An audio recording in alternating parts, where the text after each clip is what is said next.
எனக்கு இப்போ ஹீரோவா நடிக்கலான்னு ஒரு ஆசை வந்திருக்கு. ஹீரோயின் பக்கத்தில் உட்கார்ந்ததுலேருந்து நெளியறிய ஆமா, மகாராஜாவுக்கு பின்னாடி இருந்தாலும் நம்பி பக்கத்தில் எவரும் உட்காந்து வைக்க மாட்டான். வெறும் டான்ஸ் ஆடுறதும் கிஸ் அடிக்கிறது மட்டும்தான் நடிப்புன்றது நினச்சிக்காம கொஞ்சம் ஹோம்ஒர்க் பண்ணி சும்மா சொல்கிறேன். முதல்ல அவர் தான் ஐட்டத்தை ரெடி பண்ணாரா? நல்லா தானே போயிட்டுருக்கு. ஏன் அரசியல் இழுக்கிற? நல்லா ஃபைட் பண்ணுவேன், நல்லா டூயட் பண்ணுவேன். இவர் பண்ணார் அந்த வேலையெல்லாம் எல்லாத்த விட நல்லா பண்ணலாம். அவன் வாய்ப்பு போய்விடுறதுக்காக என் வாழ்க்கையே பிடிச்சிட்டாரு. மேடைக்கு மேடை என்னை வச்சு செய்கிறதுல அவ்வளோ சந்தோஷம் இல்லை. அதான் நல்லா தானே போயிட்டுருக்கு. ஏன் அரசியல் இழுக்கிற? நடிகன்னு சொல்லிட்டு போவேன்.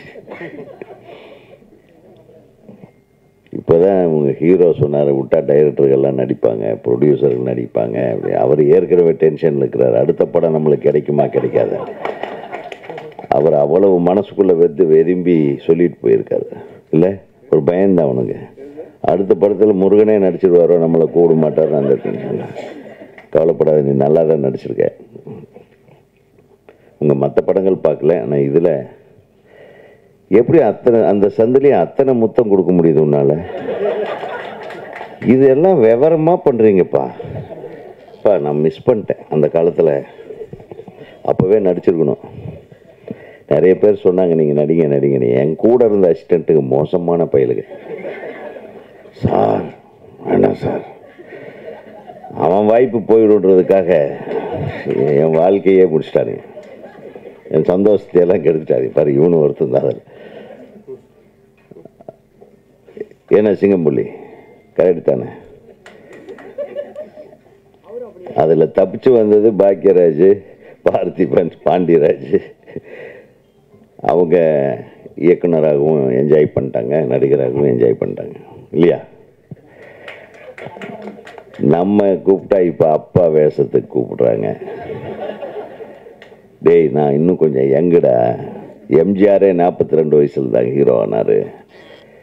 பெரிய ஹீரோக்கள் எல்லாம் என்னை விட வயசானவங்களா இருக்கிறாங்க. என்னை ஏன்டா ஹீரோ ஆக்க மாட்டேன்றீங்கன்னு நேற்று ஒருத்தர் கதை சொல்ல வந்தார். அவன் டென்ஷன் ஆகிட்டான். சார் நீங்கள் நடிப்பீங்களா மாட்டீங்களா அப்படின்னு. இல்லை, எனக்கு இப்போ ஹீரோவாக நடிக்கலான்னு ஒரு ஆசை வந்திருக்கு. நல்லா ஃபைட் பண்ணுவேன், நல்லா டூயட் பண்ணுவேன். இவர் பண்ணார் அந்த வேலையெல்லாம் எல்லாத்த விட நல்லா பண்ணலாம். வாய்ப்புகள் தான் கிடைக்க மாட்டேங்குது. தயாரிப்பாளரே கொஞ்சம் பார்த்துங்க எங்களையெல்லாம். நான் பேரரசு வேணா எங்கள் படத்தில் வில்லனை போட்டுக்கலாம். அவன் நீ இருக்கீல்லப்பா, எப்படி புகழ்ந்து எங்கள் படத்தை நீ ப்ரொமோட் பண்ணுவ எங்களுக்கு தெரியாதா? ஆக ஒரு மிகச்சிறந்த ஒரு படம். ரொம்ப நாள் கழித்து ஒரு ப்ளசண்ட்டான 2 சாங்கு 3 சாங்கும் பார்த்தேன். அதில் ஒரு சாங்கு மிரட்டிடுச்சு. முதல் சாங்கே நம்மளை அப்படியே அப்பா, இன்னும் நம்ம தமிழ் சினிமாவில் உயிர் இருக்கு, அது இருக்கு அப்படின்ற ஒரு இது வந்துருச்சு.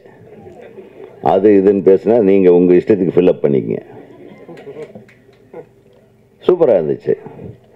ஸோ முருகன் சாதாரணமான ஆள் இல்லை. யார் டைரக்டரு? திருவண்ணாமலையை கிரிவலம் வந்து என்னென்ன திங்க் பண்ணிக்கிறான்னு தெரியுது. கிரிவலத்தை விட அதிகமாக இவரை சுற்றி வளம் வந்த ஆள் இவர் தான். 2 பேர் சொல்லிட்டாங்க மாற்றி. கிரிவலன்னு டைட்டில் வச்சிருக்கலாம், பார்க்குன்னு டைட்டில் வச்சுக்க. நிச்சயமாக இந்த பார்க்கு நிச்சயமாக நல்ல நறுமணம் கமலும், நல்ல பூக்கள் மலரும், வெற்றி மலர்களை மலர் வைக்கும் ஒரு பார்க்காக இருக்கும் என்ற ஒரு நம்பிக்கை எனக்கு இருக்கு. இங்கே பேசுகிற தமிழ் எங்களுக்கு இனிமையாக இருந்தது, கொஞ்சம் தமிழாக இருந்தது. அதனால் அது வேண்டாம். நம்ம அடுத்த கட்ட அரசியலுக்கு திருப்பி போயிடுவோம். நம்ம அம்மா சொன்ன மாதிரி ஒரு படத்தில் இந்த அமைச்சராக நடித்தேன் பார்த்தீங்களா, கருடனில். தெரியாதனமாக அது எனக்கு ஒரு நல்ல பேர் வந்துருச்சு. இதுதான் சமயம்னு இன்னொரு டைரக்டர், எங்கள் சங்கத்தோட துணைத் தலைவர், இணை செயலாளர், அவர் கூப்பிட்டு என்ன சிஎம் ஆக்கிட்டார். டேய் போன படம் தான் மினிஸ்டர், அடுத்த படத்துலேயே சிஎம்மா. ஸோ அதை வச்சு அவங்க கலாட்டா பண்ணுறாங்க. அப்புறம் ஹீரோயினை பார்த்த உடனே உண்மையுமே நல்ல லட்டு மாதிரி, ஒரு லட்டே வந்து டான்ஸ் ஆடுற மாதிரி இருந்தது. ரொம்ப அழகாக பண்ணியிருந்தீங்க. ரொம்ப பியூட்டிஃபுல் எக்ஸ்ப்ரெஷன். அந்த காதல் மொழிகள் விழிகளில் பேசுவதாகட்டும், இவருடைய வரிகள், இந்த இந்த நம்ம கவிஞர் ராசு அவர் இந்த முதல்லேருந்தே இந்த பொண்ணை பார்த்துட்டே இருந்திருப்பார் போல் இருக்கு. அவர் பாட்டு எழுதுக்குன்னு ஒரு இன்ஸ்பிரேஷன் இருக்கணும், இல்லைன்னா எழுத முடியாது. இவர் பயங்கரமான ஆளாக இருக்கார். அப்படியும் எழுதியிருக்காரு. இன்ஸ்டாகிராம் ரேஞ்சில் ஆரம்பிச்சு இதில் வந்து நீ நடந்த இந்த ஃபஸ்ட்டு பல்லவி ஃபஸ்ட் லைனே நல்லா தான். மண்ணெல்லாம் பொண்ணாகும், ஆத்தவர்மா நீ நடந்த மண்ணெல்லாம் பொண்ணாகும். பாருங்க விட்டா இப்போவே எழுதிடுவோம். ஆக மொத்தம் எங்களுக்கெல்லாம் வந்து ஆப்பு வச்சிட்டீங்க. அப்பப்போ ஒவ்வொருத்தர் கூப்பிட்டுட்டு இருக்காங்க. என்ன வேலை கொஞ்ச நாளில் நிறைய பேர் எனக்கு பாட்டு எழுத கூப்பிடுறாங்க. அவர் வேலை செய்ய தான் தெரியும், பேசலாம் தெரியாதுன்ட்டு காட்டிட்டு போயிட்டார். கரெக்டாக 10 வார்த்தை இப்படி எண்ணி பேசுனியா, விவரமான ஆளியா நீ.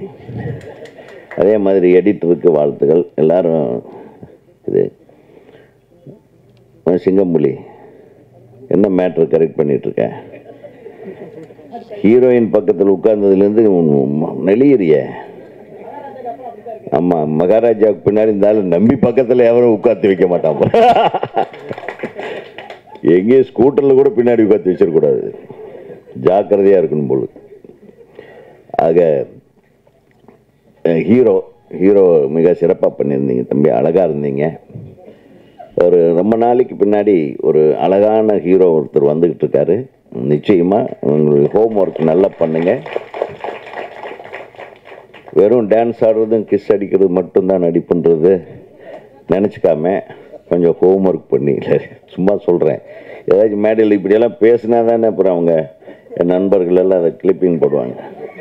இல்லைன்னா அது நான் பேசினாவே இவங்களுக்கு ஒரு பெரிய சிக்கல் என்ன எழுதுனேன், என்னை ஏதாச்சும் வச்சு செஞ்சுட்டே இருப்பாங்க. அது என் தம்பிங்க என் பிரதர்ஸ் பண்ணாமல் வேறு யார் பண்ணிட்டு. ஆனால் நீங்கள் கொஞ்சம் கிஸ் அடிக்கிறத குறைச்சிக்கிட்டு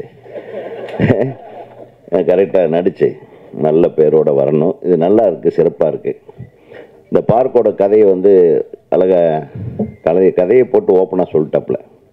ஒரு தைரியம் தான். ஏன்னா யார் ஒருத்தன் கதையை ஓப்பனாக சொல்கிறானோ அவனுக்கு அந்த ப்ராடக்ட் மேலே நம்பிக்கை இருக்குன்னு அர்த்தம்.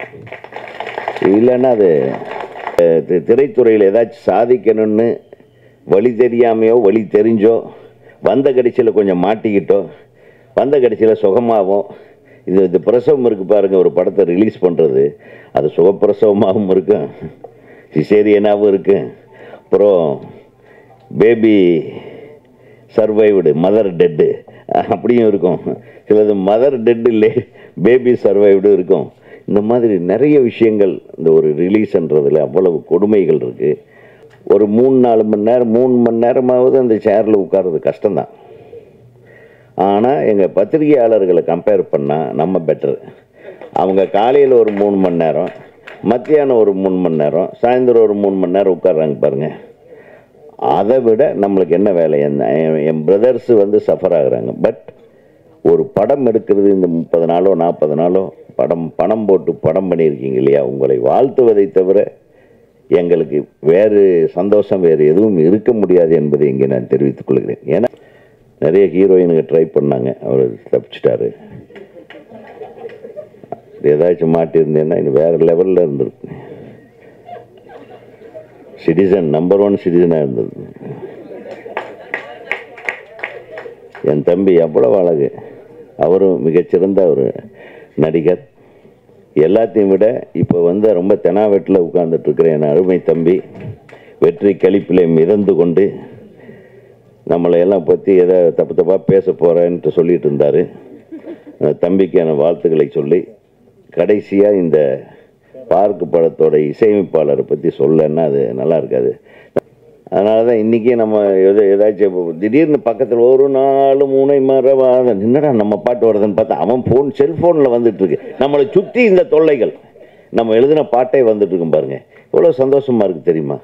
அது உணர்வு கலந்த பாடல்களாக இருந்தால் மட்டும்தான். நீ தயவு பண்ணி நீ மியூசிக் போடும்போது உணர்வு கலந்த இசையை கொண்டு வா. உணர்வு இல்லாத இசை, செயற்கைத்தனமான இசையை இனிமேல் செஞ்சிடாதீங்க. ஏஆர் ரகுமான் ஆகட்டும், இளையராஜா அவர்களாகட்டும், அதே மாதிரி எம்எஸ்வி அண்ணன், விஸ்வநாதன் ராமமூர்த்தி அவர்கள், அதே மாதிரி கேவிஎம் அவர்கள், அந்த பழைய பாட்டெல்லாம் எடுத்தீங்கன்னா என்ன ஃபீல் அது? அந்த ஃபீலிங் இல்லைன்னா இதில் உயிர் இல்லாத பாடல்கள் இருக்குது நிறையா. இன்றைக்கி வர்றதெல்லாம் உயிர் இல்லாத பாடல்கள்.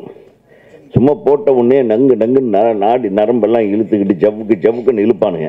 அதோட கட்டு திருப்பி வீட்டுக்கு வந்து படுத்து தூங்கிடுவாங்க. முதல்ல அவர் தான் ஐட்டத்தை ரெடி பண்ணாரா? இவர் பண்ண ஐட்டத்துக்கு அவர் வெயிட் கொடுத்துருக்காரு பாருங்க. அப்புறம் அந்த ஐட்டத்தை யார் செலக்ட் பண்ணாங்க? அது டைரக்டரா, ப்ரொடியூசர்? காலங்காத்தால் 5 மணிலேருந்து இதுதான் வேலையா உங்களுக்கு? ஆக மிக சிறப்பாக ஒத்துமையா எல்லா விஷயத்திலையும் ஒன்று சேர்ந்து எல்லாம் வேலை செஞ்சிருக்கீங்க.